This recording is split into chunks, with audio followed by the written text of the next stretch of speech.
I'm delighted really to introduce Peter Feeney to you today. Peter is the Press Ombudsman for Ireland, and he's actually the second Press Ombudsman in the country. The first Press Ombudsman was Professor John Horgan, who took up the office in 2007, and Peter took over from him in 2014. He's got a great experience in press and media before he took up this job. He worked in journalism, news and current affairs in RTE. He was the editor of the current affairs television in RTE from 1990 to 1997. After that, he became RTE's Freedom of Information Officer from 2000, and later became the head of broadcast compliance and managed RTE's processes in dealing with complaints to the Broadcasting Authority of Ireland. He became a member of the Press Council of Ireland in October 2013. So he's travelled down to Limerick today to talk to you about what regulation is possible when social media is the platform of choice for the majority of young people accessing news. He's also going to talk to you a little bit about the work of the Press Ombudsman Office, how it will affect you when you're out working as journalists. So I'd like you to give him a warm welcome. Thanks very much. Good afternoon, everybody. First of all, I'd like to thank Mary for the invitation down here. I'm delighted to come here. I have affection for Limerick University because my son studied here for 4 years, so I'm on its side. What I'd like to do is to talk. We've only got an hour, but I'd like you to interrupt at any stage with a question, a challenge, a query. I would much prefer me not to speak for the full hour, and I'd much prefer to hear what you say. I understand you're final year and masters, so I'm assuming you're fairly experienced at this stage. And if I'm telling you things you already know, just look bored and I'll pick up the vibes from looking at you. Before I became started working in broadcasting, I worked as a university lecturer, and one of the things I learned was that when you are teaching, you have the faces of the people listening to you to tell you if you're doing a good job or a bad job. Once you go into broadcasting, you have your message, you put it out in the airwaves, and you've no response. It's quite a different world. You have simply no response. You've no idea whether the audience is listening to you, or watching you, agreeing with you, or disagreeing with you, or being bored or not being bored. And I remember many years ago, we made a film report about a piece of research in Oxford University where they put cameras inside television sets and they filmed people watching television. And it was a really good exercise for program makers, because what it showed was that people paid very little attention to what was on the television set. The TV set might be on, but they'd be reading the newspaper or doing the ironing or talking or sleeping. And yet all that was measured as audience watching. So you had no idea how the audience was responding to you. So look bored if you are bored, but ask questions please, or challenge anything you have to say. I want to do three things. I want to give you a kind of quick view as I see the media industry in Ireland today. I want to talk about the Press Council and its role, and then finally I want to talk in the last section about social media and what can be done about that. The section on social media is at a very good time, because tomorrow the Irish government has organised a seminar in Dublin to look at how Ireland might go about regulating social media. What can be done on the national level in Ireland to deal with cyberbullying, to deal with paedophilia, to deal with fake news, to deal with aggression, etc. on social media. And the government is working towards appointing some sort of regulator or commissioner to deal with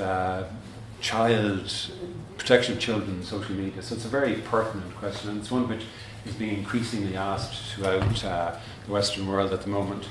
So let's go back to the last 20 years. And I'm going to tell you things which you probably already know. Let's start with the print media.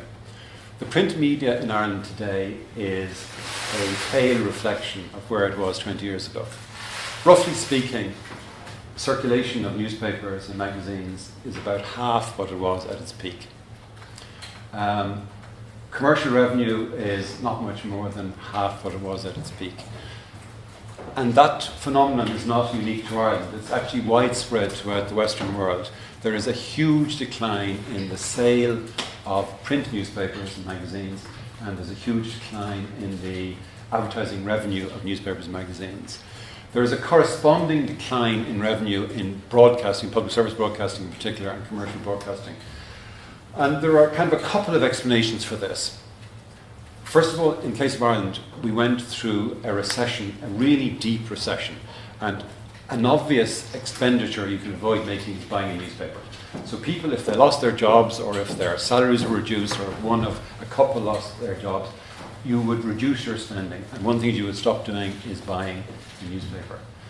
Equally so, advertisers stop spending because what's the point of spending if people don't have money to buy anything? So there was a combination of both declining circulation of people didn't want to buy a newspaper and then also declining commercial revenue. But bigger than both of those was the growth of social media. The growth of Facebook, the growth of online news services, the growth of Twitter, etc. And they have simply sucked up all the commercial revenue which is available to digital publishing. And the figure today is between Twitter and Facebook is that they now get 85% of all the advertising revenue that's available for online publishing. So everybody else is scrambling around for the other 15%. And as you all know, the other alternative source of revenue for online publishing is to have a paywall. But you all know that paywalls are not effective. Either they don't exist at all, or they're the very poorest paywalls. They're paywalls which people can get around or get sufficient amount off the website before you hit any demand for subscription or payment or anything else. So the combination of three factors has led to make print media in Ireland a managed decline. Decline in the economy, which is now being arrested hopefully, decline in advertising revenue, and then the shift towards online as opposed to print. How do newspapers fight back? Well, they fought back largely, and this again is not unique to Ireland, by going online themselves. So every newspaper now has an online version. But there is virtually no business model anywhere where the online version of a print newspaper makes money. The only exception might be the Daily Mail, and to a lesser extent the Guardian, New York Times because it has a very high subscription rate. But generally speaking, every other online service, online version of the Irish Times, the online version of the Examiner, the online version of the Irish Independent, they all lose money, as do the online versions of most British newspapers as well. And effectively, they are giving away free their journalism. They're asking one set of people to buy their newspaper for €1 or €2, whatever it is, and then they're offering the same, largely the same content free online. So there's a sort of an illogicality in that, and you would think the obvious answer would be to impose a proper paywall, so that if you wanted to read your Irish Times online, if you wanted to read your UK Times online, you would have to subscribe. The problem with that is the consumer just goes somewhere else, because you are used to not paying for what you get online. You're used to assuming that everything that is available to you online is free, and there's a great resistance to paying for it. And where hard paywalls have been introduced, there's been just a huge drop in people accessing them. So hard paywalls don't work. The exception would be something like, say, the Financial Times, which would have a very affluent readership. They won't mind paying for that. New York Times to less extent, London Times to less extent. But generally speaking, if you take the Irish ones, nobody's prepared to pay €2 a day to read the Irish Times online. And what they do effectively is they offer you about 70% of their paper free, and then you subscribe if you want a bit more, or they give you 10 articles a week or 10 articles a month or something like that. But you think they might be able to compensate by getting in commercial revenue, but online isn't a very effective means of commercial revenue for newspapers, and it doesn't bring in enough. Whereas if you go to the kind of the Facebooks of this world, they're hugely effective ways of raising commercial revenue because they can target you so efficiently. So, for example, if you are interested in motor cars because they know from your Google searches that you Google search cars all the time, they can target you with ads for motor cars. So they're not wasting ads for cars for people who have no intention of buying a car and can't afford to buy a car. You can't do that in a newspaper. You've got to put out an ad that everybody reads, and 90% of the readers have no interest at all, so that's 90% of the people wasted. So online advertising is very successful. Also, if you look at some of the areas of advertising which worked for newspapers, 20 years ago, if you wanted to know what was on the cinema, if you wanted to rent an apartment or a flat, if you wanted to buy a house, you went to your newspaper to buy it. When I was a student, it was a phenomenon of people getting the evening newspaper. They're looking for a flat to rent. You get the evening newspaper and then you go straight out to the house, say, join the queue, see if you get that flat. Nowadays, all of that has gone online. And it won't come back. It's gone online because it's much more efficient online. You can go to daft.ie, you can spend 20 euros on putting up your apartment for rent there, and you'll have 25 people onto you within 10 minutes. It's a very efficient way of advertising, and a very much cheaper way of advertising. So that's lost forever. Job advertising is lost forever. Property advertising is largely lost forever. Even though you'll see large property sections in newspapers, they're only bringing in a fraction of the revenue they brought in before, because it's much more efficient to advertise your property online than it is, because it's much easier to search and it's much easier to find it quickly than it is online. So the market has changed, the technology has changed, and the market has changed. And as a result, newspapers universally are in serious decline.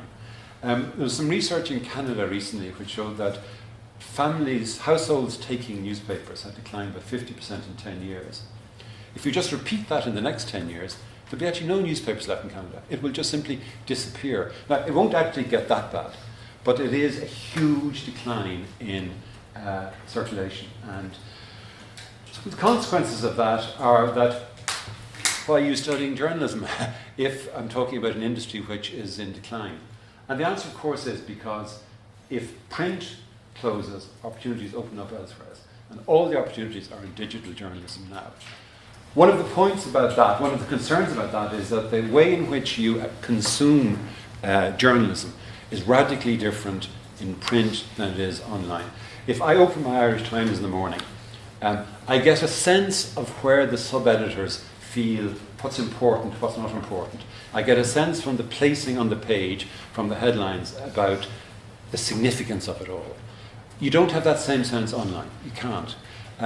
Also, if I open my newspaper in the morning, I only have 10 minutes over breakfast, I can spot 2 or 3 things which I might want to come back to later on that evening, when I pick up the paper again in the evening. You won't have that online. The amount of attention people spend on online journalism is far less than in print journalism.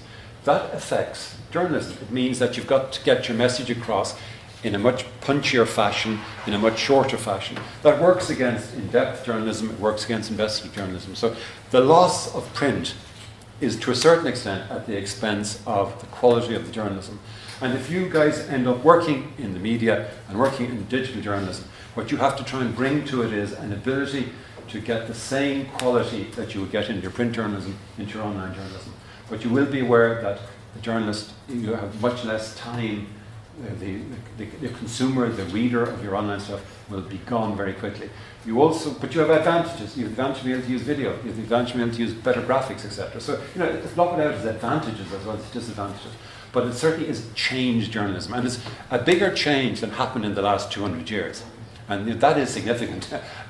In the last 20 years, there's been more change in journalism than has been in the previous 200 years. So it really is a very radical challenge to all of you guys and a challenge to any of your teachers, etc.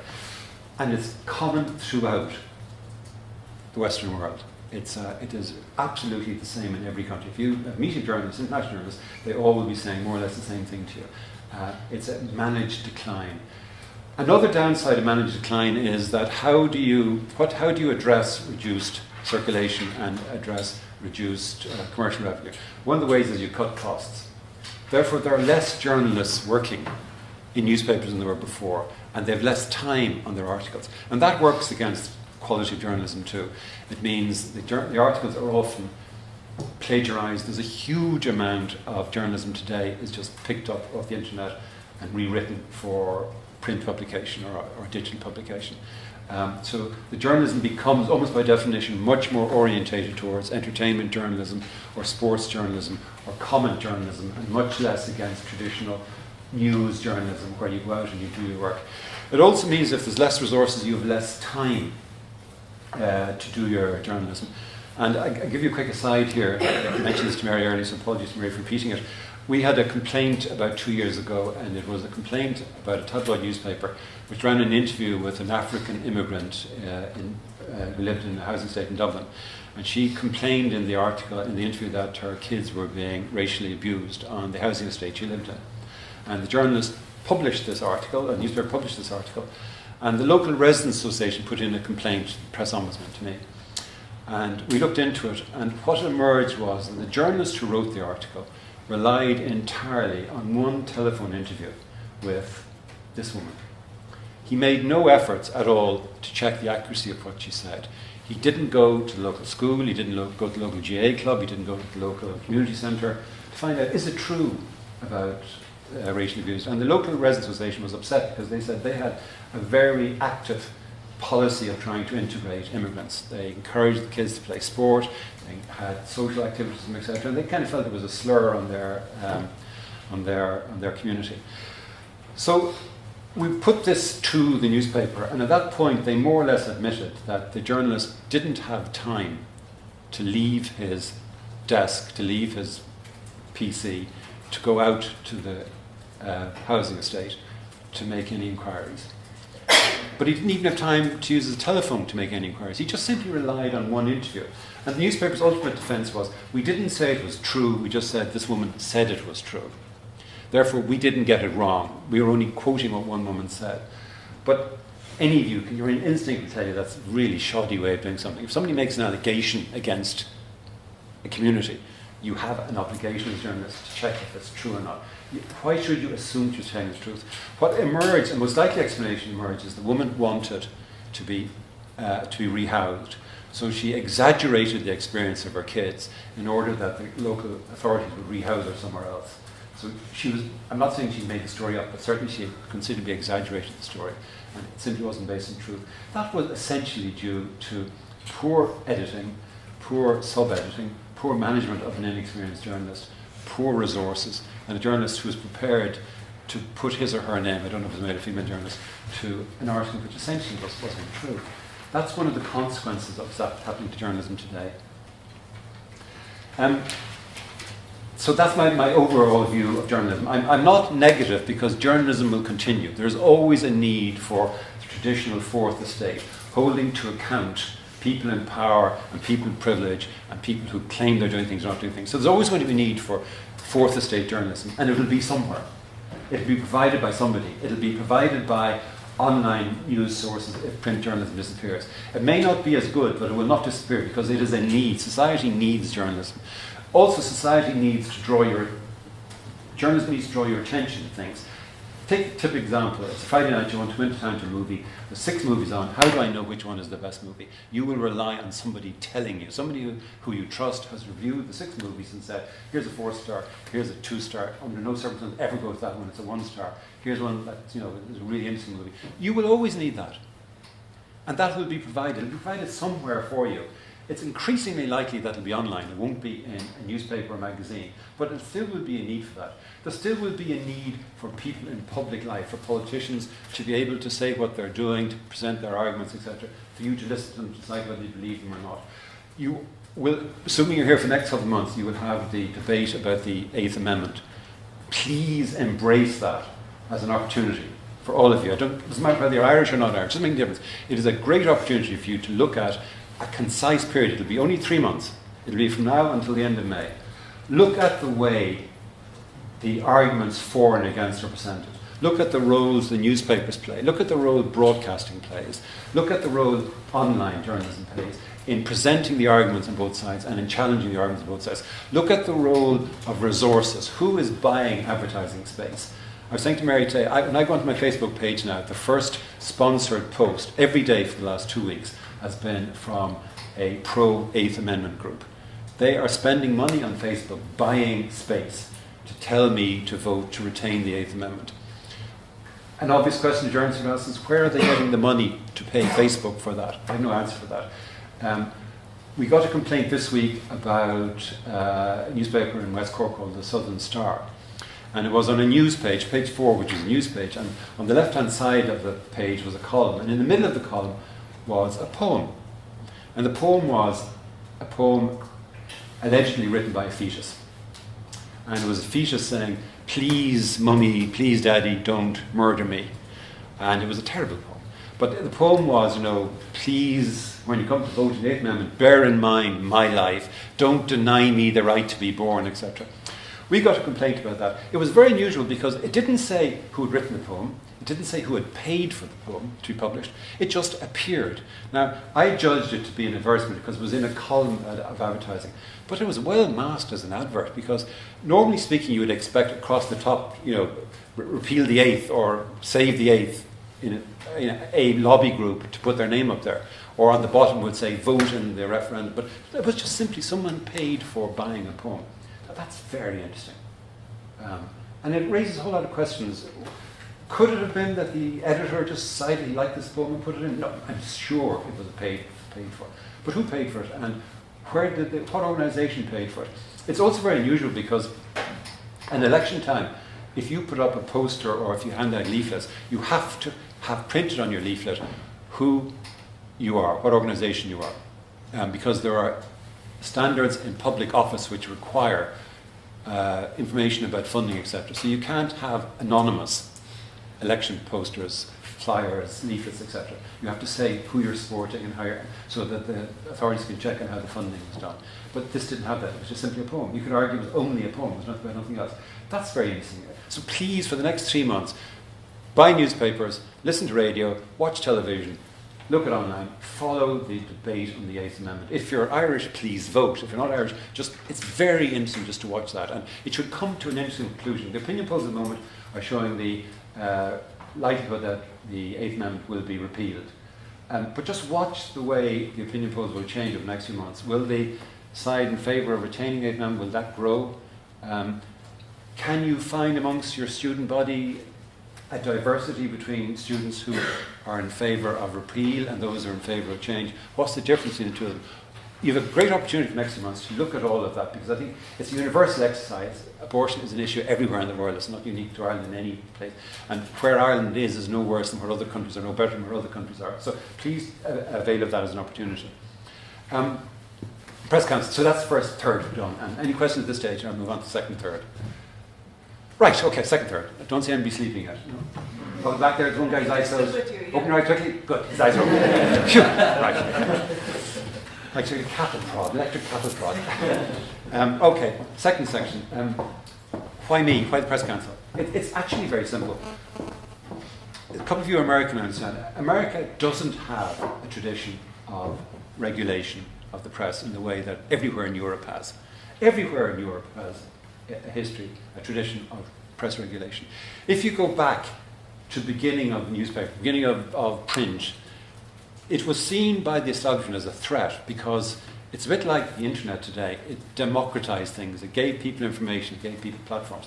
The very early days of newspapers, governments made a serious effort to stop them growing by putting tax on them. So if your newspaper cost a penny, there was another penny in tax on it, and that stopped most people buying a newspaper. So very early on it was controlled. But the argument of freedom of speech and freedom of expression is so fundamental to human rights that you should be allowed to say what you think and you should be allowed to publish what you think is very strong. So the newspaper industry emerged into the 19th century as largely free, this is the Western world now, largely free of control. And there was no government-controlled newspaper. Newspapers could say what they liked largely. There were defamation laws protecting individual reputation. Largely governments couldn't do much about it. They could help particular newspapers by buying advertising. And there's a very interesting phenomenon at the moment, again, well worth observing. Eastern Europe, countries like Poland and Hungary in particular, they emerged from Soviet Union control in the last 20, 30 years. And their press became very free very quickly. Their newspapers became very independent, very live very quickly. Particularly in Poland and Hungary now, the governments are reasserting control over newspapers, similar to what was there when communists ruled. And the way they're doing it, they can't close down newspapers. They're doing it in two ways. One, by purchasing newspapers. Government supports purchase newspapers. And secondly, by controlling where government-funded advertising goes. So if you open a newspaper here and you see an ad for road safety or for drinking alcohol sensibly, ultimately that is funded by a government. If the motive in deciding where to place those ads is what is the political line of a newspaper, you can see how quickly you can control newspapers. And what's happening in Poland and Hungary in particular now is that their media is now being re-controlled by government, having had kind of 20 years of relative freedom. Interesting phenomenon. So The first press council is over 200 years old, and it's Sweden. Swedes can bow their heads to it. But most press councils are a phenomenon of the last 40 or 50 years. In Ireland, there was no press council, and about 15 years ago, there was a lot of disquiet that newspapers were going too far. They were interfering in people's privacy rights. They were overextending themselves. And there were government proposals to introduce a statutory press council which would be based in law and would be able to control in some way the media. The media newspapers were very scared of this because to them that represented censorship. It was an unacceptable extension of government control into what had been completely free of government control. So one way to address this, and it's a cynical way if you like, or an expedient way, was to establish their own press council. So about 10 years ago, end of 2007, the Irish Press Council was established. It was a self-regulatory body. What that means is that the industry has self-regulated it. But there is widespread and justifiable cynicism about self-regulation. If doctors self-regulate, if accountants self-regulate, if lawyers self-regulate, there's a kind of a widespread view with a good deal of justification that they will, of course, find in their own favour, that it's not really going to be independent, their own self-interest is going to win out. So the era of confidence in self-regulatory bodies, kind of professional bodies typically, is now diminished hugely. So if you look at how our doctors regulate today, how our lawyers regulate today, largely the regulation has moved beyond being self-regulated into some other sort of area of regulation, usually backed by laws. So a compromise has worked out for Ireland, and it's an interesting compromise, and it's one which is that the Press Council of Ireland is funded by the newspaper industry. It is self-regulated, but the Press Ombudsman and the majority of the members of the Press Council get their positions from public competition, and the government has no hand, act or part in it. And a minority of members of the Press Council are appointed by the press industry. So at any decision, there has to be a majority of independent people present at a meeting to decide if they're going to uphold or not uphold a complaint. And secondly, the government in the 2009 Defamation Act recognised the kind of structures which would need to be in place for a press council to be plausible, to have authority. So the 2009 Act recognises a press council, but government has no hand, act or part in the funding, in the appointment or in the decision making of the press council. So that model was introduced in Ireland about 10 years ago, and interestingly enough, any of you who are aware of British media, there's been a big debate in Britain over the last 5 years because British media is worse than the Irish media, believe me. And there's a big argument in Britain about introducing compulsory state control of the media in Britain. To any American, this sounds quite foreign because America doesn't have that tradition at all. But virtually every other country in Europe has a press council. And if you go beyond Europe to South Africa, to New Zealand, to Australia, they all have press councils, etc. So it's quite normal other than in North America. There's a press council in Canada, so it's actually only just in the United States. Peter, you might explain to them in a way what happens when someone puts in a complaint. Right, okay, sure. Like, you know, what your role is and what the press council Yeah, role sure, is. okay, I'll explain this. It's actually fairly straightforward. Membership of the Press Council is voluntary. A newspaper doesn't have to be a member. It can opt not to be a member. But all national newspapers, and that includes all the Irish editions of UK newspapers, so the Mirror, the Star, the Sun, the Daily Mail, the London Times, all of Irish editions, they're all members. So all the national newspapers are members, and most local newspapers are members, and some online-only news sites like the Journal are members. So if you as a member of the public see something in any of those publications which you feel breaches the code of practice of the Press Council, which is widely available on the website, etc. It's kind of standard things like accuracy, protection of children, privacy, all the usual things you'd expect to see in a good Press Council code. If you believe they've been breached, you put in a complaint to my office. Initially, we try to conciliate a resolution. In other words, we have a case officer and she gets in touch with the newspaper and says, there's a complaint in about this. Would you consider publishing a letter which would address it, or would you consider deleting it online, or would you publish a correction, a clarification, publish an apology, in some instances offer a op-ed editorial to respond to it, etc. So we try and conciliate, and quite often it's easy enough. The editor says, yeah, we got that wrong, next edition we put in a correction, and everybody's happy.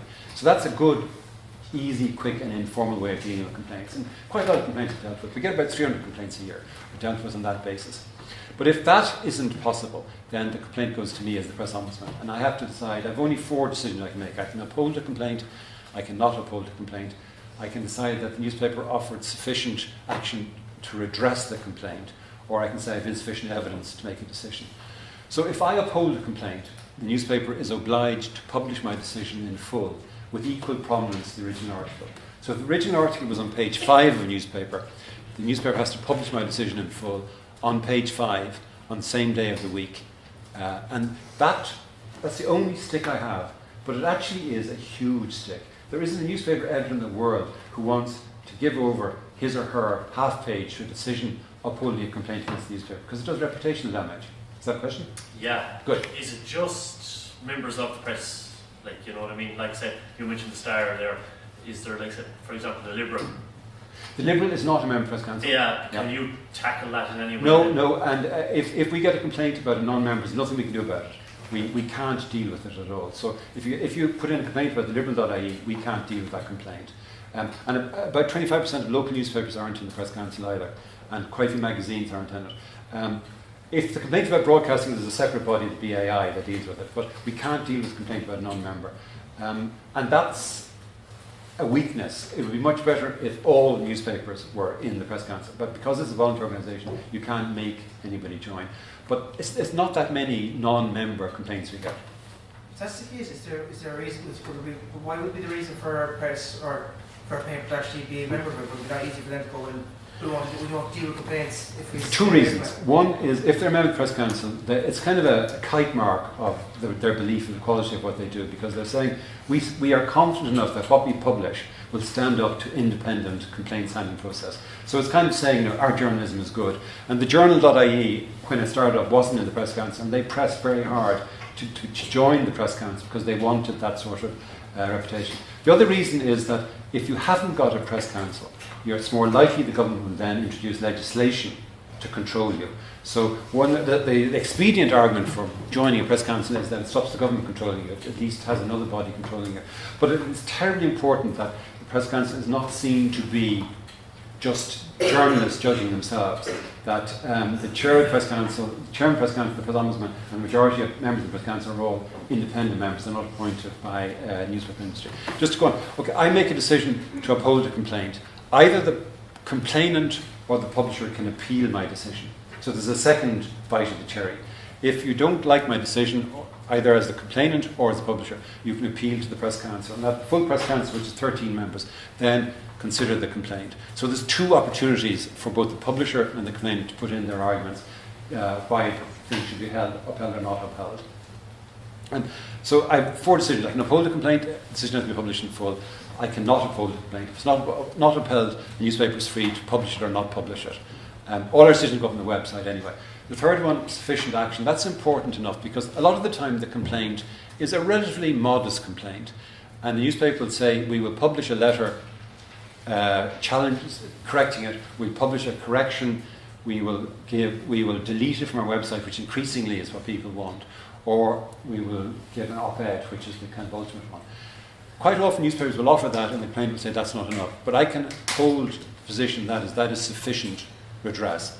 So that's the third option. The fourth option particularly deals with things like crime. Sunday World, if you're familiar with it, is a sort of a tabloid Sunday newspaper that specialises in crime and sex. And they constantly publish stuff about John Smith is a crook, John Smith is child molester, all that kind of stuff. We get a lot of complaints from people saying that the stuff in the Sunday World isn't true. I can neither prove nor disprove it, because all I have is the allegation made by the newspaper and the denial by the complainant. And unless one side or the other can produce conducive proof, I have the option of saying I can't come to a decision on this. That's very like Scottish law. Scottish law, unlike Irish law and English law, has a decision which is not proven. In Irish law, you're found guilty or not guilty. If you're found not guilty, that's it. That's the end of the matter. In Scotland, there is a decision which is not proven. So the fourth option for me is not proven. I can't prove whether the newspaper is true or not. I'll give you an example of that recently. It was a Sunday World reported about a guy who was in prison. He was up in court for on an appeal, and the newspaper said he did a runner while he was up in the court and had to be wrestled to the ground by police on the perimeter of the courts, having done a runner. The prisoner put in a complaint, because prisoners are allowed to complain, and said that the newspaper article wasn't true. He hadn't done a runner. So I was left with the dilemma. The newspaper says it's true. The complainant says it isn't true. How can I decide? There was a few checks I could do. For example, I could check, was he in court on the day? Because that's a public record. John Smith versus the state. So I was able to check, and yes, he was in court on that day. Therefore, that makes it possibly more likely it was true. I was able then to check with the courts, was there an incident? And they came back to me and said, yes, there was. There was a guy who was found to be somewhere he shouldn't have been, a prisoner, and that he was brought back into custody. So in that case, I had the choice saying, was there sufficient evidence for me to make a decision? And I decided there was. On balanced probability, the newspaper report was accurate. The guy had done a runner. Now, I think the newspaper embellished it. The man was 67 years of age. Doing a runner actually suggested making a break and heading to the wall and climbing over it and running out. But he was clearly found to be where he shouldn't have been on the courts complex. So in that case, I didn't uphold the complaint. But I could have decided to say that I had insufficient evidence to make a decision on that. So that's how the Press Council works. We get about 300 complaints a year. We've been in existence 10 years. Generally speaking, the impression I get is that we're doing a reasonably good job. I might say that, wouldn't I suppose. But the public scene, we don't get much accusations that we're biased in favour of the newspaper industry, which is always the most likely complaint. We had an equivalent body in Britain called the British Press Council. They ceased to exist about 4 years ago because the public entirely lost trust in the British Press Council. The public decided that the Press Council of Britain was nothing more than a front for newspapers, and that they had a system where newspaper journalists themselves decided if the article was true or not true. They didn't have the same independent system we had. So it changed and morphed into a new body called IPSO. And IPSO now, 4 years up in existence, is having huge difficulty in Britain establishing its credibility as an independent body. And there's still widespread view, and that is that. But that was due, I don't know, many wouldn't follow this, but there was a terrible case some years ago where a little girl called Millie Dowler was murdered in England. She was a 12-year-old who was murdered. One of the newspapers hacked into her mobile phone to try and read her text messages. Her mobile phone was missing, but the police discovered that her mobile phone was still operating because it was the hacker who was operating it. So the parents actually believed their daughter was still alive and the poor girl was dead. And it was a newspaper hacking into her mobile phone. That complaint went to the British Press Council and didn't uphold the complaint. Now, that was manifestly a case of absolutely gross, actually law-breaking by the newspaper. It was News of the World, which ultimately went out of existence as a result of that issue. But the British Press Council just lost huge credibility over that. And, you know, standard of journalism in Ireland is probably better than in Britain. I don't say that for any nationalist reasons. I think largely it's to do with scale. Irish journalists are more likely, because we're a smaller side, we're more likely to meet people who write about and talk about. And therefore you have a sense of decency about them. In a larger anonymous country, you're never going to meet people who write about it. And therefore there's sort of a more blatant, hostile, aggressive attitude. We're not as good as we were 10 or 15 years ago, but we haven't declined as much as we might have declined, given how close we are to Britain and so many other things. But I mean, that's just an opinion. Okay, I'm conscious now it's 25. Let's go on to the third section, which is the section I wanted to talk to you about primarily. That is, what are we going to do about social media? Do we do anything about it? A lot of people complaining are middle-aged men and women in suits like me. I don't hear young people complaining about it that much. But there's a lot of evidence in the last year or two, last 5 years, that the success of social media, and it's an incredible success. I mean, it just really is a staggering success. Is creating problems. Fake news is an obvious one. Manipulation of facts. The Trump election last year, widespread accusation of huge abuse of social media in the electing of Trump. Whether it's true or not true doesn't matter, the accusation is made. Huge use of fake news, huge evidence, not proven yet, of deliberate interference by Russian authorities in elections through putting out fake news, etc. There was a phenomenon last year of, in Macedonia, a group of young graduates were brought together and paid for 6 months just to feed fake news stories about the Democrats in the United States election. Fake stories about Hillary Clinton. And those students, all they did was feed into the internet plausible looking fake news stories. Now, who funded that and what impact it had? We never know. But there's a growing awareness that the power of Facebook, the power of Twitter is absolutely enormous. And that up until now, largely, the Facebooks and Twitters of this world have argued that they are not publishers. They don't publish anything, they just host. They don't originate the journalism, they don't originate the comment, they just provide a facility for other people to put it up there. And therefore they said, we're not responsible for it. If there's something up on the website that's fake, it's the person who put it up who you should go after. Not after us, all we're doing is facilitating the hosting of it. That argument is diminishing because it is seen that it's an inadequate response, because it doesn't deal with it. I want to just give you one example, and again I gave this to Mary Ernst, apologies to Mary, and it's from last year in Ireland. There's a small online-only newspaper in Kildare called Kildare Now. It's a 2 or 3 person operation. And it's an updated local newspaper, online-only newspaper. They have a Facebook page. Last year, a civil servant, a man in his late 30s or early 40s in Dublin, was down in Monasterevin looking for an apartment to rent or a house to rent. He was walking around a housing estate. Somebody saw him and took a photograph of him and put up on the Facebook page of Kildare Now, well-known paedophile out in our estates. Lock up your children, danger. A group of men living on the estate got into their cars and drove around and found this man and confronted him. There was the potential there for that man to be beaten up, could have even been lynched, I don't exaggerate, but certainly that man's life was put in danger because of someone putting up on Facebook a picture of this man saying he was a well-known paedophile. He wasn't. He was a man looking for a house to rent. He was a civil servant. It took 7 hours to get that Facebook message with his photograph taken down off the Facebook page of Kildare Now. So for 7 hours, an image of this man was up there saying, this man is a paedophile. That is scary. That couldn't happen in print journalism. There would be a sub-editor there, there'd be a lawyer there, there'd be an experienced journalist there. But the person who put that up on Facebook was just, in inverted commas, a nosy neighbour. It was just a person who thought this guy looked like a photograph of a guy who had come out of prison the previous week, having served 10 years in prison for paedophile offences. That is just scary. That it took 7 hours to take it down is scary. Now, it's not easy. If there's something up on Facebook about you that's not truthful, it's extremely difficult for you to deal with it. For example, Facebook doesn't have a telephone number.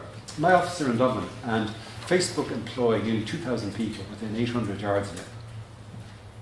Yet they don't have a telephone number. You can't ring Facebook. You can send an email to complaints@facebook.com, but that email couldn't be opened in California as likely to be opened as it's be opened in Dublin, because they work on 3 8-hour shifts around the world, and they have 3 centres, each working for 8 hours, dealing with complaints.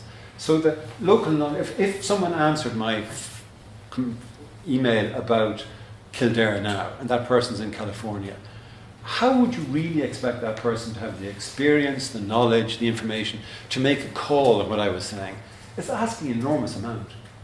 They just wouldn't have it. So it's not an effective. There's no one I can phone. If you've got a problem with the Irish Times, you've got a problem with the Limerick Leader, you can phone the Limerick Leader and say, put me through the news desk. There's something on your website that's wrong. You probably reach a journalist there who has a reasonable amount of experience, who has a reasonable amount of local knowledge, who can say, yeah, gosh, that's terrible, we take it down immediately. It's almost impossible to do that with Facebook. We had a meeting with Facebook recently and said, please give us a telephone number that we can pass on to members of the public if a complaint comes into us on Facebook. They wouldn't give us a telephone number. They said, you have to send in an email to complaints@facebook.com and it'll be dealt with. But I wouldn't be confident it'll be dealt with in timely fashion or in a particularly informed fashion. So it is really a danger. There's about 6 things that need to be done about social media. First of all, I think you need to recognise its success. And let's not run it down. It is a hugely democratising function. It's great that you can talk to your friends on Facebook, that you can FaceTime them, that you can put up your comments on Twitter. That's good, that's healthy, that's democracy, that's really good, that's communication, that's really healthy. But you also have to recognise the limits of that. And I think there's a need for proper empirical research into the effects of Facebook, because you read about grooming of children, scary stuff. 13-year-old little girl thinks she's talking to a 15-year-old boy. He turns out to be a 45-year-old nasty man. We read about that all the time. We need good evidence that that is happening. I have no doubt it is happening, but instead of kind of shrill calls to rein in the Facebooks, what you need is evidence of the abuse. So there needs to be proper, sober research done on where Facebook and Twitter present problems. Bullying in schools. Teachers will anecdotally talk to you about how there's a lot of Twitter and messaging bullying going on in schools. You need good evidence for that in order to deal with it. So the first thing is, I think, is a call for empirical research. Next, pressure needs to be put on the Facebooks and the Twitters of this world. That pressure must come from politicians, from governments, but also from international organisations like the EU, United Nations, UNESCO, wherever else happens to be. You need to put, because we have to recognise that Facebook isn't an Irish phenomenon. It may have employees here, but it's actually a worldwide phenomenon. So a government the size of Ireland can't do anything much about Facebook. It really does need huge international pressure. It needs international organisations like the UN and the EU and UNESCO, etc., to put pressure on Facebook and Twitter of this world to face up to their responsibilities. And there is evidence, and to be favourable to Facebook as well, there's evidence they're beginning to take their responsibility seriously. They're beginning to realise that they can't hide behind the mantra, we're not responsible, we only host. They've given up that position. The position now is we are putting in place measures to address some of the excesses, and they are. They have a huge over-reliance on the use of algorithms to address the problem. And that is it's a naive position. That is, it's naive to think that you can devise an artificial intelligence program which can deal with bullying, you can't. It actually needs human judgment, not a computer judgment. Computer judgment can do some things, but we all know the classic example last year where the Norwegian Prime Minister on his Twitter account put up that iconic photograph from the Vietnam War of the little girl running along the road from Agent Orange, where her clothes were burnt off and she's running along the road naked. It's an iconic image of the Vietnam War. That Facebook comment by the Norwegian Prime Minister was censored by an IT program which picked out volume of flesh on the child and said pornography and deleted it. Now a human wouldn't make that mistake. A human would look at that and say this is an important image, it talks about the horrors of war and it's coming from the Norwegian Prime Minister, let it go. But an IT program can't be subtle enough to do that. So there's an over-reliance on AI means of dealing with these things, and it won't work. Algorithms have value, but their value is much more to do with kind of commercial things rather than it is with editorial judgments. So you have to encourage the Facebooks and the Twitters of this world to accept responsibility, to self-regulate. And I think there is progress being made at a slow pace, and probably they're being dragged, kicking and screaming into doing this, because it's going to be very resource intensive. But Facebook have just employed 400 extra people in Ireland just to deal with complaints. Now, they're dealing with complaints worldwide, so it's not just for Ireland. But it just shows you the scale of what will be required. There are, I can't remember the figure, there's over 1 billion Facebook users every day. Over 1 billion people every day do something on Facebook. So the scale of the problem is just massive, absolutely massive. What is that 1 billion people? It's 4 times the population of the United States of America. It's 3 times the population of the European Union. Now, you're talking about massive scale. And that's the scale of success, not of anything else. So you have to encourage self-regulation. And then you come down to national measures. How can we in Ireland do something about Facebook? The first thing to be said is I think all schools have to get involved very seriously in training their kids in understanding media. Now, there's always been sort of media classes, but the difference now is in the past you were talking about newspapers and magazines and radio and television. Now kids have to be able to use their own intelligence to judge what they read about on Facebook or on Twitter, etc. So I think there's a huge onus on educators to talk about the problems, to talk about social bullying, to talk about child molestation, to talk about grooming, all that kind of stuff. It's very important. It's terribly important to engage parents in that too, because a lot of parents are technophobes, and really their kids are just infinitely better at IT than they are. So kids have no trouble in running rings around their parents and hiding from them what they're watching, what they're doing. They're just much better at it. So you've got to encourage parents to accept responsibility. Is it responsible for a 13-year-old boy or girl to be able to spend hours on the internet without the parents having a clue what they're doing? I would have to say no. It is irresponsible parents to trust their children. It's not that you don't trust children, it's just your child is inevitably very inexperienced and more vulnerable to being manipulated. So I think there's a huge onus on society and parents in particular to say, be active in it. Ask your kids what they're doing. Your kids may say, stop being nosy, mum. I'm my left. But no, you're dealing with a vulnerable young person, an inexperienced young person. So there is a big responsibility. I think then there's a big responsibility on politicians to say, what can be done nationally? And a simple example would be, I think we need to have an office, a regulator, an online regulator, who can respond instantly to a complaint. So if a complaint goes in to the online regulator, he or she can instantly get onto Facebook, can instantly get onto the Kildare Now website and have that thing taken down. Because time is of the essence in many of these things. If your child's behaviour, if your child becomes inward looking and starts bedwetting, wherever else happens to be, and you don't know what the problem is, it may well be an online problem. You may well need to investigate that. It's great if there was a regulator there, someone you could go to who had the authority to say to Facebook, or to say to Twitter, look, this is what you're doing, you have to stop doing this, and we will fine you. The German government has proposed a €50 million fine to any newspaper published in Germany which carries fake news, or in the online news service in Germany, which carries fake news, once they've been told it's fake news if they don't take it down. That's a really good measure. It's not saying we're going to censor what you're putting up on your pages. It's not going to censor what a German newspaper is going to publish online. It's simply saying is, once it is discovered that something is wrong, you have a responsibility to take it down. If you don't take it down, we're going to fine you, huge fine. Now, Germany is a big part of the country, can do that. Ireland can't do that, but you can put in place measures. There's always a balance between freedom of expression, which is terribly important, and the abuse of that freedom of expression. So there is a balance to be obtained. You don't want censorship. We don't want to get what you have in China, where the internet is largely controlled and censored.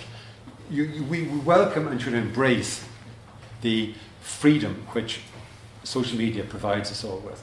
But we also have to recognise the risks that go with that and find measures which limit those risks, control those risks, and doesn't interfere with freedom of expression, freedom of speech. Because if you go down the road of restricting freedom of speech, you go down the road of losing democratic values, and we don't want to do that. So it's a difficult balance, and it's not one which, it's a subtle balance, and it's not one which is easy for politicians to deal with, because politicians like sweeping general statements. Oh, we will control the internet. Won't control the internet. You have no hope in hell of it on the internet. It's far cleverer than human beings. It's much more. It will find ways around those things. But you put pressure on the Facebooks and social media to accept their responsibility and make them take measures themselves. You then monitor what they're doing to see if it's working, and you put pressure on them to do more if it's not working enough. You put pressure on educators to educate. You put pressure on national governments to put in place measures to deal with it. We have a data protection commissioner. If some of your personal information is being misused, the data protection commissioner will come in and get rid of it. I'll give you a simple example. Department store in Dublin, Arnott's. They had a list of 5,000 people who had bought furniture in Arnott's. They sold that list to a bed manufacturer. That bed manufacturer then sent emails to the 5,000 members saying, buy our beds. That was a breach of personal data, because you had entered a relationship with the shop to buy a couch. They had your email address because you corresponded, it's coming on Tuesday, it's coming on Friday, or a bed, wherever else it is. They'd no right, Arnott's had no right to sell that information, but they sold it to another company. That's a breach of your rights, and there's a commissioner there who can fine Reinhardts for doing that. But there's no equivalent if your child is being groomed on the internet. You can go to the police. And you know, Irish police have difficulty prosecuting the simplest cases. We're not good at prosecuting. We're not good at complicated crime. Online is complicated. And you know, going to the police is going to be a very doubtful measure. You need a well-resourced organisation that can deal with these things without threatening freedom of expression. So it needs to be a clever organisation, it needs to be an accountable organisation, it needs to be an organisation that is very public in what it does, and that will help. Any questions? Because it's just 5:05. What would that organisation be, Peter? Would it be kind of like a digital ombudsman or something? Yeah, it would be. I mean, Would it be something like that, or what exactly would it be? it would have to be. I mean, it would have to be because it's dealing with huge international organisations. Yeah. It would have to be a powerful commission. Yeah. So it would be a bit like the Ombudsman's office, which Yeah. you know deals with all complaints here. It would have to be at that level, and it would have to be very accountable because you don't want it to become repressive or oppressive. Yeah.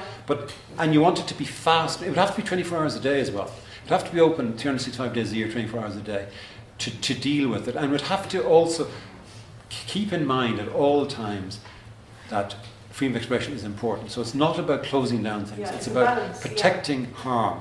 Yeah. And I think the government in Ireland is going more towards protecting children. The German government is going more about fake news. And fake news is a bigger issue because the manipulation of the democratic process in bigger countries is more a factor. I don't want to be anti-Russian because it's so fashionable now being anti-Russian.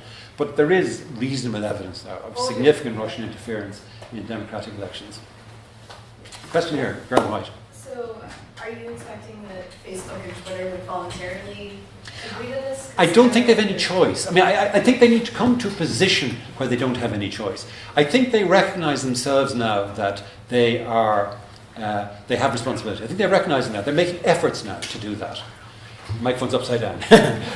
So I think that, but ultimately I think it has to be with carrot and stick. I think you have to say to the Facebooks of this world, if you don't do this voluntarily, this will be imposed on you. And there's no point in Ireland saying that because we don't count. You know, we're 0.1% of their business. It needs to be international organisations or very large countries. If Germany or Britain or France or Italy says something, they will sit up and listen because they are huge markets. And if Facebook will say, or Google will say, oh, that's state interference. But the Googles and Facebooks of this world compromise in China all the time. They have compromised their service in those countries to get in. They've allowed a level of state control there, which they certainly wouldn't allow or would argue against in Western Europe. And the kind of culture of these hugely successful companies, online media companies, is bravado. It's Mark Zuckerberg. You know, it's come on, guys. I only wear t-shirts. Fuck off, all you guys in suits. That culture doesn't sit comfortably with responsibility. And I'm not knocking him because they are incredible successes, but there is recognition now that their success is causing problems, and there has to be controls. But it's a very difficult balance to get. Okay, anyone else? Sean? Yeah. I think, have you a question, Sean? No. They're behind you there. Yeah. And you think with the increase in speed in journalism, that standards drop over the past Yes, few years? there's no question about that. You talk to even print journalists now. They may be writing the article for tomorrow's Irish Times, but they will be feeding it to the online version of the Irish Times at 9 o'clock, 12 o'clock, 3 o'clock, 6 o'clock. And if you go to an online news site and you see that it hasn't been updated, you will feel that they've gone to sleep. So there's huge pressure on journalists now to get the story out before you've had time to check it. And I worked in Standards and RT for years, and one of the messages I constantly preached was that public service broadcasting survives by having the trust of the public. The public must trust that what they get on RT News is accurate. And accuracy is much more important than speed. And therefore don't put it up on the online version of RT unless you've checked it out, unless you've got an extra source for it. I'll give you a good example of that. Slightly tangential. A couple of years ago, a leading Northern Irish loyalist politician, David Irvine, was in hospital and was extremely ill. Our RT's Belf Northern Ireland correspondent heard that he was dead. He heard it from a unionist source, so that was a reliable source. He rang the hospital and said, I'm going on air in 10 minutes' time to say that David Irvine is dead. and will you please confirm that for me? And they said, we won't comment on it, we're not allowed to talk about patients. He then said, oh gosh, I can't get my source, I can't get a second source. He then rang up another unionist politician and said, yes, it's terribly tragic, he's dead. So they went on air at 9 o'clock saying, David Irvine is dead. By 9:20, the same newsreader had to say, our lead story tonight, we have to apologise for it, David Irvine isn't dead. Now, can you imagine how bad that is? Now, what actually happened was, David Irvine had died, but they put him on a life support machine to harvest his organs. So you could argue technically he was dead. And when politicians heard he was dead, yes, he was dead, but they didn't know that they had kept putting him on a life support machine for 48 hours so they could give his kidney or his heart or whatever else to somebody else. But how embarrassing was that for the Northern editor? To say that somebody was dead when he wasn't dead. That was pressure of deadline, not having enough time. But constantly now you will see stuff up on the web which goes up before it is checked. There was, a couple of years ago, there was a march in central Dublin called Love Ulster, and it was loyalist politicians who came down to Dublin to march in favour. It was kind of a provocative march in the centre of Dublin. And the News Talk and Day FM and various online-only media published about riots in central Dublin. RT didn't carry anything about it. And the reason RT didn't carry it is they hadn't got journalists present and they weren't prepared to go on Twitter stuff. Yeah. They were sent journalists in to confirm it was happening. And RT was about an hour late. And RT was criticised for putting people's lives at risk, because if you're thinking going into town with your kids, do some shopping, and there was a riot in town, you wouldn't go into town.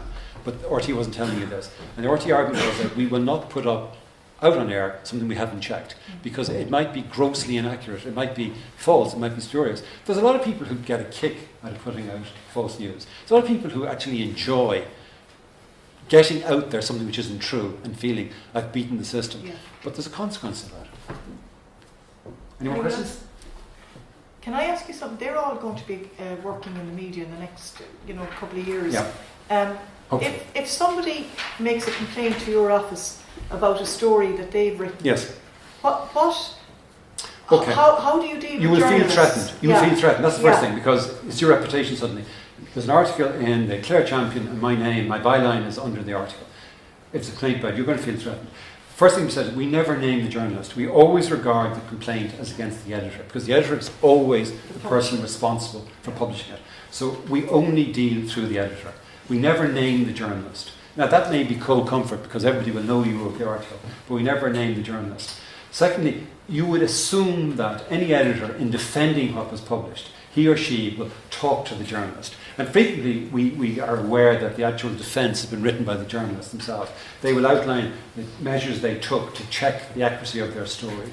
And I was saying this to Mary earlier, we got a complaint a couple of years ago about the Clare Champion, local newspaper here. And it was about O'Brien's Bridge, which is a bridge just, a very old bridge just up the River Shannon here, a few miles up the river here. And it's a very old bridge, it's a heritage bridge, 17th century bridge. But it has heavy truck traffic on it at the moment, and it's a danger to pedestrians. And the local engineer put ugly but necessary barriers along the bridge to protect pedestrians. He was criticised by heritage people. The article was an account of this. The engineer put in a complaint saying that his reputation was damaged, etc. In that case, we were able to check with the editor and the journalist through the editor.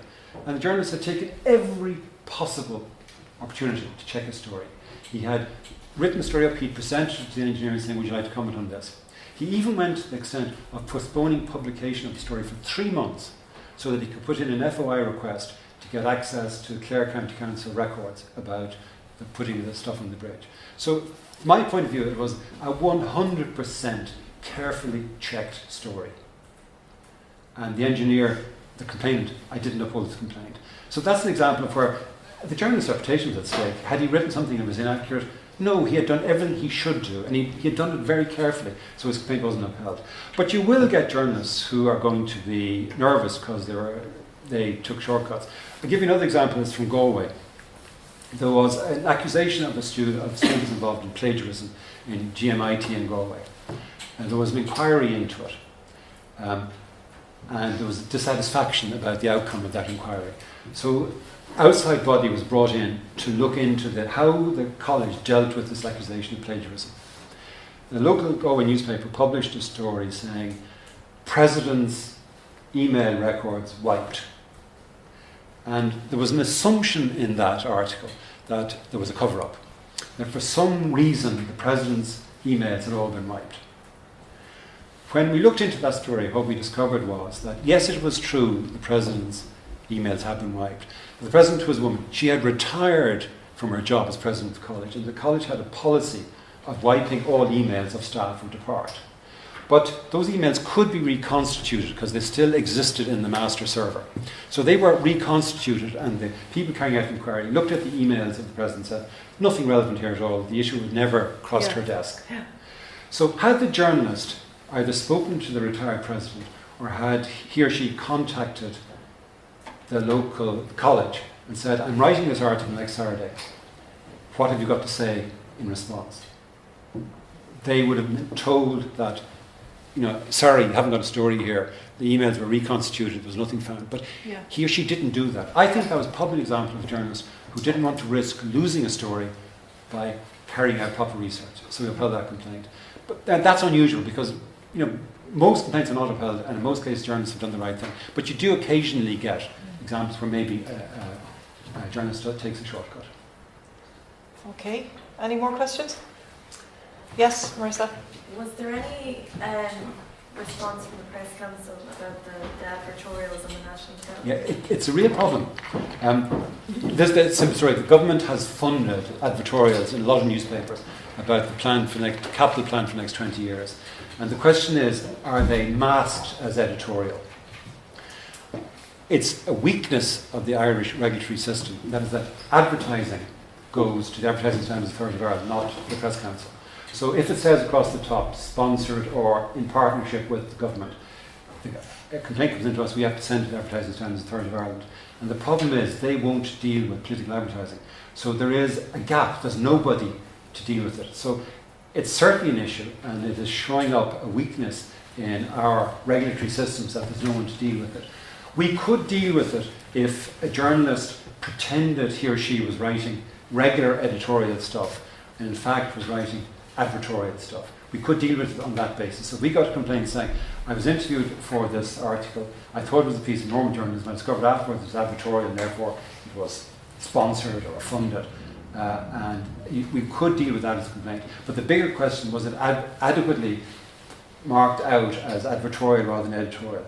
But that has been an issue, a growing issue. And if you look at the Irish Times Saturday magazine now, you will find last Saturday's magazine, the cover was sponsored by Tesco.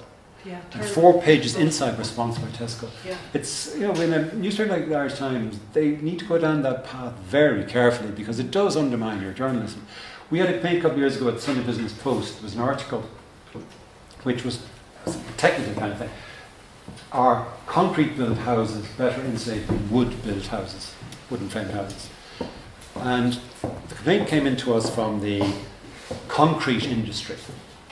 And we looked at the article, and the article said wood framed houses are better. What we didn't know is that the article had been paid for by the wood framed houses industry. And we were sent in a link, an electronic link to the article. And it's only when we went back to the hard copy newspaper did we discover that across the top of the page it said sponsored by the wood building industry. And there was a different font and a different colour on the page. So we decided it was clearly advertorial. But it didn't look advertorial when it was sent to us as an electronic link, because we require complainants to send us the original story, the story they're complaining about. But increasingly they just, for convenience sake, they don't photocopy the paper article, they send you the link to it, and that can be quite deceptive. So you are right to raise the issue about advertorial and editorial. It is an issue, it's a growing issue, and the issue of native advertising is growing. I'll give you, to finish off, a simple example of that. Some years ago, Bank of Ireland got some very good sports journalists to write a whole lot of good sports articles about the Irish rugby team. Then they offered those articles free to anybody who would take them. And they were published in various newspapers and magazines. There was no mention of Bank of Ireland anywhere in sponsorship or in the article itself. They just were rugby articles. The only thing the Bank of Ireland got out of it was the photographs had guys in the rugby jerseys, and on the rugby jerseys was Bank of Ireland. Now, that was, if you like, a very clever form of advertorial, because it was sponsored, but the Bank of Ireland name never appeared anywhere. They didn't say sponsored by. If that complaint came into me today, I would have to decide, was that really advertorial?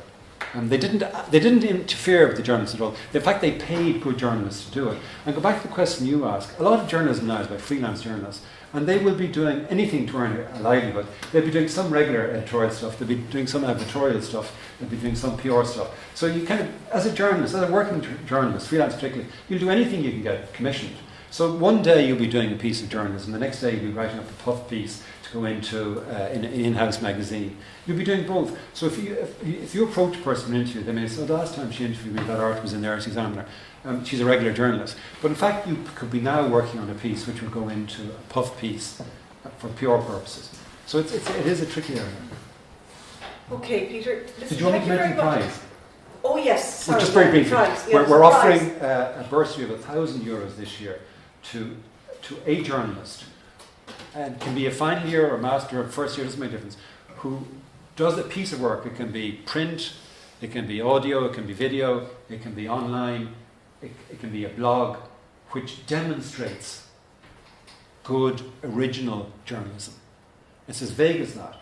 And each college just nominates one person. So if you think you have done something this year that you're proud of, talk to Mary and get her to nominate it from here. Yeah, I don't take any bribes. Yeah. And it's because we're 10 years old, we just thought we'd do this to see what comes up.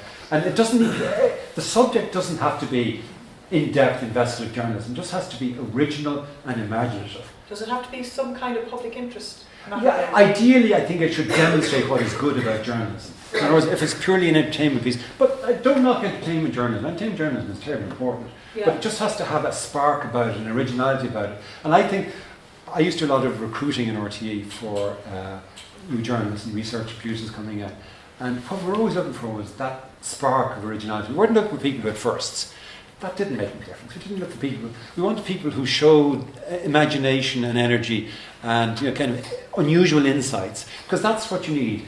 There are lots of people who are very reliable, who are very good, who will make perfectly good journalists. But what you're really looking for is a person who's got something extra. And that could be sport, it could be entertainment, it could be music, it could be current affairs, it could be news. It doesn't matter where it is. You jump up and you say, gosh, that person, that's a very interesting thing to have done. That person hiked through the Ecuadorian jungle for 3 months on his own or her own. That's interesting. That's more interesting than going and sitting at home with mummy for the summer. That kind of thing. So it's originality, it's imagination, it's spark. That's what we're looking for. So listen, thank you very much indeed. Nobody fell asleep.